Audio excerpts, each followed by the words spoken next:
Hi, வணக்கம். எல்லோரும் எப்படி இருக்கிறீங்க?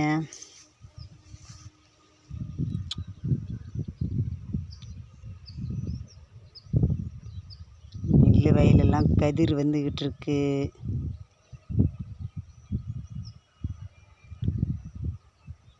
அந்த பக்கம் சூப்பராக இருக்குது நெல். இங்கே தான் எனக்கு அடிபட்டுருச்சு. களை ஓவராக இருந்ததால் மருந்து அடித்தும் பலன் இல்லை. மருந்து அடித்தவங்க சரியாக அடிக்கலை, அடிக்கிற பக்கம் அடிக்கலை. சரியாக அடிக்காமல் பில்லு அப்படி அப்படி இருக்குது. களை பறிக்கவும் ஆள் வரமாட்டேன்ட்டாங்க, நெல் வளர்ந்து போச்சுன்னு. சரின்ட்டு அப்படியே விட்டாச்சு. அப்படியே களையும் நெல்லுமா வந்துக்கிட்டு இருக்கு.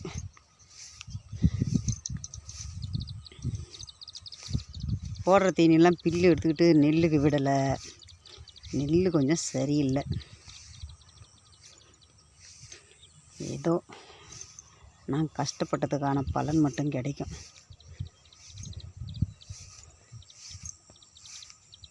அங்கே வீட்டுக்கிட்ட நல்லா இருக்குது நெல்.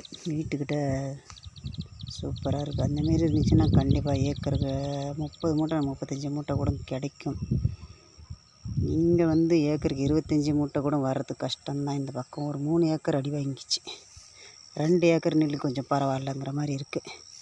3 ஏக்கர் அடி வாங்கிருச்சு. பில்லு தான், வேறு ஒன்றும் இல்லை. பாருங்கள், பில்லு சரியான பில்லு. மருந்து அடித்தும் கட்டுப்படலை. கோரை மருந்து தான்.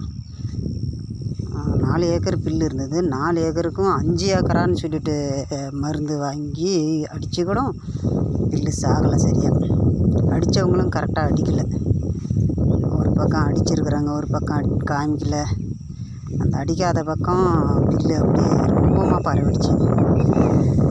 மருந்து பட்ட பக்கம் ஓரளவு கட்டுப்படியாக ஆகிடுச்சு.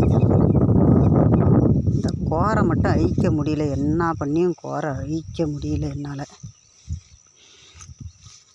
கோரை தான் எனக்கு வீணாக்குது, என் வயலே வீணாக்குது.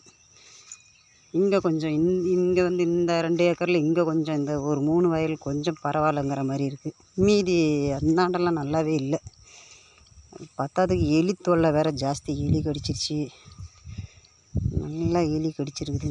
இந்த வருஷம் எலி ஓவராக இருந்திருக்குது. எங்கள் காட்டில் தான் இருக்குது எல்லா எலியும். எல்லாம் கடிக்குது. கருதெல்லாம் வந்துருச்சு. இன்றைக்கி மருந்து போட ஆள் வர்றாங்க. பொட்டாஸ் போடுறதுக்கு போட்டு ஒரு 2 நாளில் மருந்து அடிச்சிடணும் கருதுக்கு. வெள்ளை